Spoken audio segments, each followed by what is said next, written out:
কি করতাম বলছে, কি করতাম দেখেন, শুধু কান্না করতেছি। আমার এই সন্তান হারানোর বেদনা কত কষ্টের আল্লাহ মাহবুব জানে। আমার ছাগলের দুটা বাচ্চা ছিল, কালকে কুত্তে দুটোটারে কামড় দিয়ে মেরে ফেলছে। কালকে থেকে শুধু কান্না করতেছে। দেখেন কান্না করে চোখ তোকের কী অবস্থা, পুরো আপনার কান্না করতে চোখের অবস্থা আছে, ঘুমায় না। দেখেন একদম শুকিয়ে গেছে, খানা খায় না, 2 দিন যাবত কোনো কিছু খায় না, শুধু কান্না করে। সবাই দোয়া করবেন যেন সন্তান হারানো ভুলে যায়, আবার আমার ছাগলটা সুন্দর মতো খানা খায়।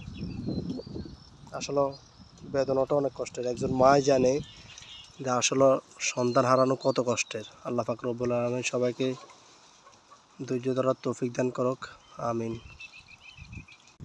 এখন আমি কি করতাম সাই আমার বল, কি করতাম?